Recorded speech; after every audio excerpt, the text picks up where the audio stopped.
Luka tusuknya di sini ada bolong, itu ditusuk pakai obeng. Terus kalau di muka itu penuh ada sayatan pisau, sama di dada, di perut, sama di belakang, sama di tangan itu banyak sayatan pisau. Halo guys, balik lagi dalam channel gua. Guys, hari ini gua akan menceritakan satu kasus pembunuhan kepada seorang pria yang ditemukan berlumuran darah tidak berdaya di depan rumah salah satu warga. Korban ini merupakan seorang artis dari sinetron Mak Lampir. Bagaimana kronologi dari kasus ini? Yuk kita simak videonya. Pada awal kasus ini, gua ingin mengajak kalian untuk berkenalan dengan seorang pria bernama Sandi Permana, kelahiran tahun 1979, berusia 46 tahun. Sandi ini merupakan salah satu aktor sinetron Indonesia yang booming pada tahun 2000-an awal. Karirnya pun diawali sebagai seorang model. Pada tahun 2003, dia pun merambah ke dunia sinetron dengan tawaran kontrak pertamanya, yaitu sinetron yang berjudul Gunung Merapi 3 atau Mak Lampir. Kala itu, Sandi memerankan tokoh bernama Arya Soma. Di saat itulah karirnya pun melesat hingga dia dapat membeli sebuah rumah dan mobil dari hasil kerjanya.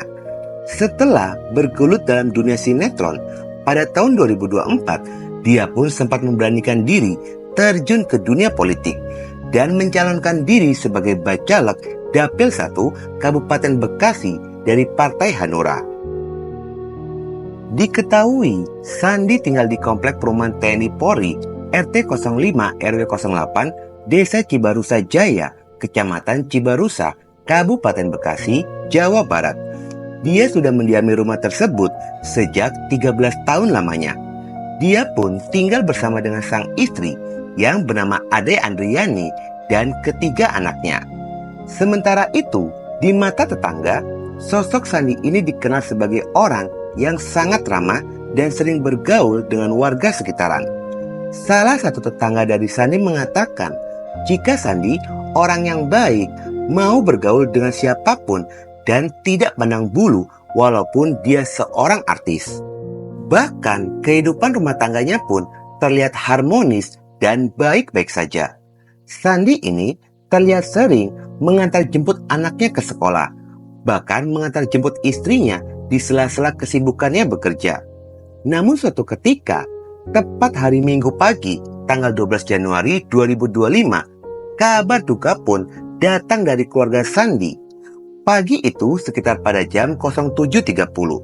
Tiba-tiba, Sandi berjalan sempoyongan lalu meminta pertolongan dan terjatuh di depan rumah tetangganya dengan kondisi berlumuran darah. Tetangga yang mengetahui hal tersebut langsung panik dan memberitahukan pada tetangga lainnya. Warga pun segera membawa Sandi ke salah satu rumah sakit yang berada di daerah Cilengsi agar segera mendapatkan pertolongan. Namun setibanya di rumah sakit, nyawa Sandi pun tidak dapat tertolong dan Sandi ini dinyatakan telah meninggal dunia pada saat dalam perjalanan menuju ke rumah sakit. Kematian Sandi diduga kuat akibat luka tikaman senjata tajam pada bagian leher, dada, dan perutnya. Lalu tubuh Sandi segera dipindahkan menuju ke Rumah Sakit Kramat Jati guna dilakukan proses otopsi dan menyerahkan kasus ini pada pihak kepolisian. Setibanya polisi di lokasi kejadian, polisi segera melakukan olah TKP dan meminta keterangan para saksi. Pada pagi itu, Sandi pergi ke arah danau untuk memberikan pakan ternaknya yang lokasinya tidak jauh dari rumahnya dengan menggunakan sepeda listrik. Setelah selesai, dia pun bergegas kembali ke rumahnya.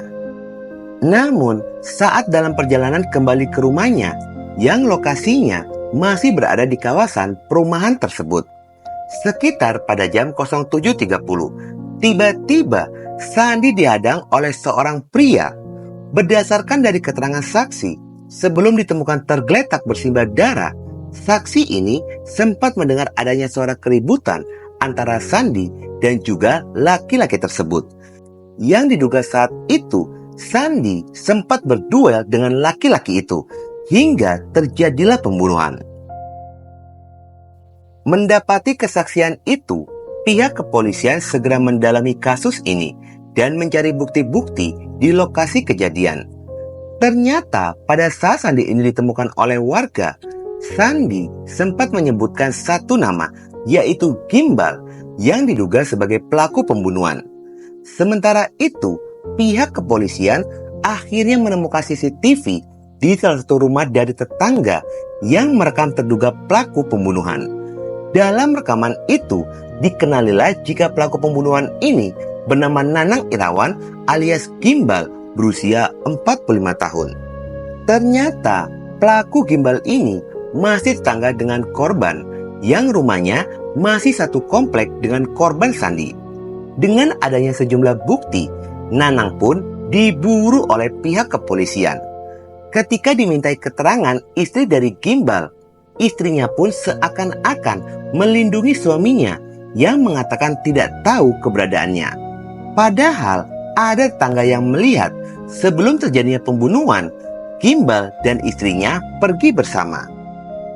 Setelah dilakukan penyelidikan secara intensif, pihak kepolisian mendapatkan informasi jika Nanang alias Gimbal melarikan diri ke daerah Karawang dan polisi segera melakukan pengejaran.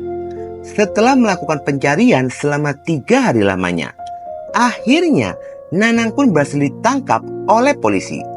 Polisi menangkap pelaku Nanang pada hari Rabu tanggal 15 Januari 2025 sekitar pada jam 10.45 menit di Dusun Poris RT 04 RW 05 Desa Kuta Mukti, Kecamatan Kuta Waluya, Karawang. Bang, kenapa bang? Alasannya penikamannya kenapa bang? Nyesel nggak bang? Bang? Kenapa sih bang? Nyesel nggak bang? Pelaku ini ditangkap pada saat sedang makan di sebuah warung makan. Ternyata penampilan Nanang ini sudah berubah. Terlihat rambut Gimbalnya berubah menjadi pendek. Nanang pun mengaku sempat meminjam gunting ke sebuah warung untuk memotong rambut Gimbal, ciri khas dari sosok Nanang ini. Hal itu dilakukan demi mengelabui identitasnya dan untuk mengelabui polisi yang sedang mengejarnya. Setelah ditangkap, Nanang pun dibawa ke Polda Metro Jaya untuk ditindaklanjut mengenai motif dari pembunuhan ini. Selama dilakukan interogasi berlangsung, Nanang pun sangat tertutup. Tidak ada sepatah kata pun yang keluar dari mulutnya. Begitupun ketika Nanang muncul di hadapan para wartawan. Di dalam pelariannya itu, Nanang mengaku selama 2 hari dirinya bersembunyi di sebuah pemakaman umum daerah Karawang. Nanang sempat terlihat oleh warga berada di pemakaman umum. Namun saat itu, warga mengira jika Nanang ini seorang ODGJ.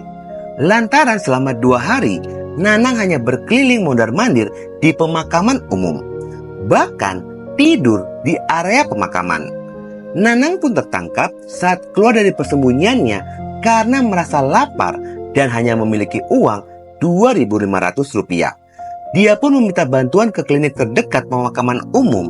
Namun tidak lama berselang, Nanang berhasil ditangkap oleh pihak kepolisian. Diketahui jika pelaku Nanang ini bukanlah sosok asing bagi korban Sandi. Sosok Nanang pernah menjadi kru film di sinetron Tukang Bubur Naik Haji. Sosok korban dan pelaku seperti bumi dan langit. Pelaku dikenal sebagai pendiam dan tidak pernah bertegur sapa dengan warga sekitaran. Hingga dia pun sering dipanggil Limbat karena sosoknya yang sangat pendiam. Di dalam kesehariannya itu, Nanang terlihat lebih sering berada di rumahnya. Berbeda dengan korban yang selalu memiliki aktivitas di luar rumah. Kesaksian dari istri korban, jika 3 minggu sebelum kejadian pembunuhan itu, dirinya pernah menegur Nanang saat Nanang sedang menebang pohon. Istri dari korban ini menegur Nanang untuk berhati-hati karena khawatir terkena orang lain yang melewati jalan tersebut. Lalu Nanang hanya melotot sambil memberikan reaksi emosi dan tidak terima ditegur. Setelah pembunuhan itu pun terjadi, istri dari korban pun menduga jika apa yang dialami oleh suaminya ini mungkin hampir sama dengan kejadian yang pernah dia alami pada saat itu, yang diduga Nanang merasa tersinggung dengan sikap dari korban. Setelah polisi melakukan pendalaman motif pada pelaku Nanang, terkuaklah fakta jika pelaku telah menyimpan dendam lama kepada korban, dan dendam itu pun berawal pada tahun 2019. Pada tahun itu, rumah antara korban dan pelaku ini bersebelahan. Saat itu, Sandi berniat melakukan pesta perkawinan dan akan mendirikan tenda yang sebagian kecil dari tenda itu memasuki area pekarangan dari rumah pelaku. Selain karena tenda yang masuk ke area rumah pelaku tanpa izin, korban pun melakukan penebangan pohon di pekarangan rumah pelaku. Namun pada saat itu, pelaku hanya diam dan mengaku jika korban ini memiliki sifat pemarah. Sejak kejadian itu, hubungan keduanya pun mulai tidak harmonis. Hingga pada akhirnya pada tahun 2020, pelaku memutuskan untuk menjual rumahnya dan memilih pindah ke blok lain perumahan tersebut, yaitu di blok H5. Seiring berjalannya waktu, tepat pada bulan Oktober 2024, di lingkup RT tempat pelaku ini tinggal diadakan rapat dalam rangka untuk menghentikan atau menurunkan ketua RT 05 RW 08 karena diduga ketua RT tersebut telah melakukan perselingkuhan dengan warga sekitaran. Dalam rapat itu, korban beradu mulut dengan istri dari ketua RT. Lalu pelaku ini menegur korban dengan mengatakan, "Gak usah teriak-teriak, biasa aja." Namun korban merespon dengan memelototi pelaku dan berkata, "Elu bukan warga sini, gak usah ikut-ikutan." Mendengar ucapan dari korban, pelaku Nanang pun hanya diam dan mencoba menenangkan diri. Namun dalam hatinya, Nanang menyimpan dendam. Lalu setelah rapat itu selesai, beberapa hari kemudian, Sandi masih belum terima dengan sikap dari pelaku Nanang dan mengirimkan pesan kepada Sudarmaji ketua RT 05 dan mengatakan jika dia merasa pelaku Nanang telah menyerang dirinya pada saat rapat. Sandi pun akan memberikan somasi kepada pelaku. Bukan hanya pada ketua RT saja, pesan itu pun disampaikan oleh korban kepada istri pelaku. Pesan itu pun sampai ke telinga pelaku Nanang. Namun pelaku ini memilih untuk tidak memperdulikan pesan tersebut. Tetapi di dalam hatinya Nanang semakin benci dengan sosok dari korban ini. Yang pada akhirnya kemarahan dari pelaku pun memuncak pada hari Minggu tanggal 12 Januari 2025. Pada pagi itu, pelaku ini sedang memperbaiki motornya di depan rumahnya. Yang pada saat itu, korban melintas sambil menatap sinis ke arah pelaku. Tidak disangka, korban meludah di hadapan pelaku. Tanpa pikir panjang, emosi yang sudah terpendam lama akhirnya meledak. Pelaku yang merasa direndahkan langsung mengambil pisau di kandang ayam samping rumahnya dan menikamkan pisau tersebut ke beberapa bagian tubuh korban. Dalam posisi korban ini masih berada di atas motornya. Korban pun mencoba melakukan perlawanan dengan cara menangkis dan menghalang-halangi pelaku agar tidak menikamnya lagi.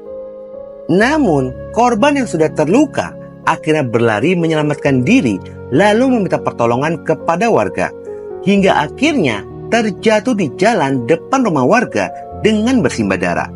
Dari kejadian ini pun, pihak kepolisian sedang mengamankan barang bukti berupa sebuah pisau besi yang telah termodifikasi. Pisau itulah yang digunakan oleh pelaku untuk menyerang korban. Hasil pemeriksaan rumah sakit, jika korban ini mengalami luka-luka fatal dan mematikan pada bagian tubuhnya. Jadi baru bisa datang sini.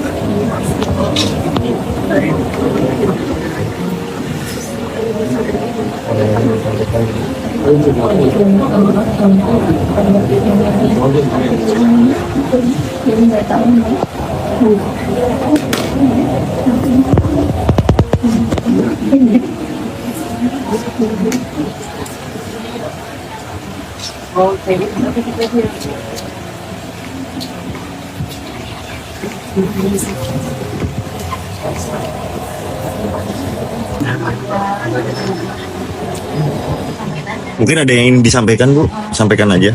Bingung ya, soalnya kan aku istrinya gitu, saya sebagai seorang ibu. Seorang ibu. Sebagai ibu. Dengan permintaan maaf ini gimana Bu tanggapan Ibu, Bu? Ya. Ya saya maafin sih, ya maafin. Seperti apa sih Bang dari awal perasaan Abang ngelihat dia lewat terus sampai ke spontan gitu kan ya? Saya lagi benerin motor, tiba-tiba dia lewat, ngeliatin saya dengan sinis, lalu buang ludah di depan saya. Terus saya kan emosi jadinya tuh, saya lari ke kandang ayam, ngambil pisau, saya kejar, tikam dia. Hari kejadian itu tega gitu, maksudnya kalau secara posisi Abang juga punya anak, beliau juga punya anak gitu. Apa di pikiran Abang pada saat itu? Itu karena emosi aja, kosong aja udah mungkin udah kesumat batu kan. Pada hari Senin malam tanggal 13 Januari 2025, tubuh korban pun dimakamkan di dekat kediamannya di pemakaman umum Kampung Gandaria. Pihak keluarga korban menduga jika istri pelaku terlibat dalam menyembunyikan pelaku Nanang. Saat ini kasus ini pun masih berjalan di ranah pihak kepolisian. Dari kejadian ini, pelaku terancam dikenakan pasal 345 tentang penganiayaan atau pasal 338 tentang pembunuhan tidak berencana dengan ancaman maksimal 15 tahun penjara.